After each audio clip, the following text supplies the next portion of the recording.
to figure it out or to say it, blurt it out. That's where sometimes the challenges come. Great. Any more points to add to that before we move on? How do you get this woman to come along with you, grow with you, evolve with you, bearing in mind that she's also approaching menopause? So tell, ask, and then pay attention. The man, as PJ has said, has to communicate these changing needs to the wife. And then as a wife, it is also okay once in a while to ask, what is going on? What would you like me to do for you? How important is this to you? And then pay attention to the things that they complain a lot about.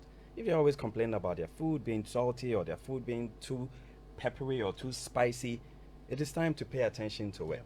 If you complain about food having too much protein, too much meat, it is time to pay attention to it. If they complain about not having vegetables or fruit, as PJ said, it is time to pay attention to it. Yes. Great. So tell, ask, and pay attention. And in paying attention, men are mostly moved by the very little things you show interest in.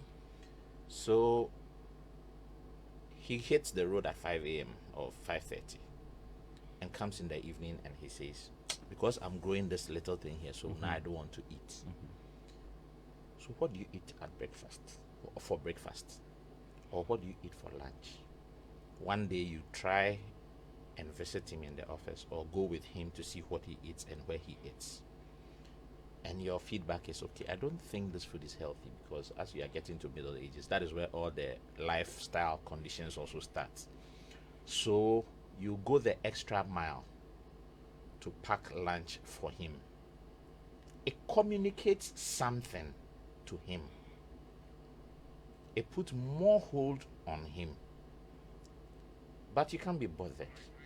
He concludes. And you see, we have different men. Some are very vocal, some are not vocal.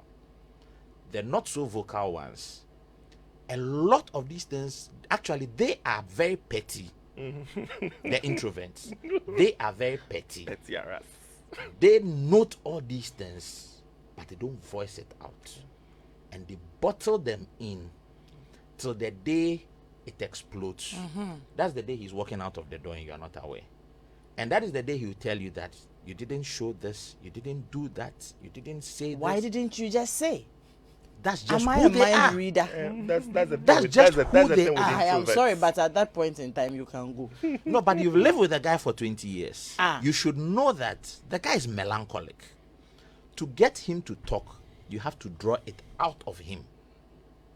So if he has a problem, you have to note it.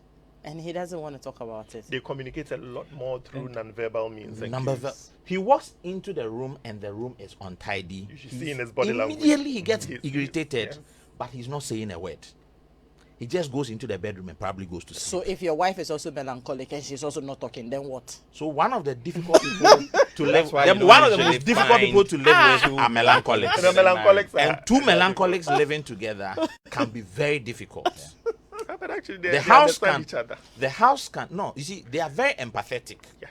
So what they don't want you to do to them, they won't don't do it to want you. they won't do it to you. you. Yes. So they can cohabit easily. Yeah. Just that their home will be like a cemetery.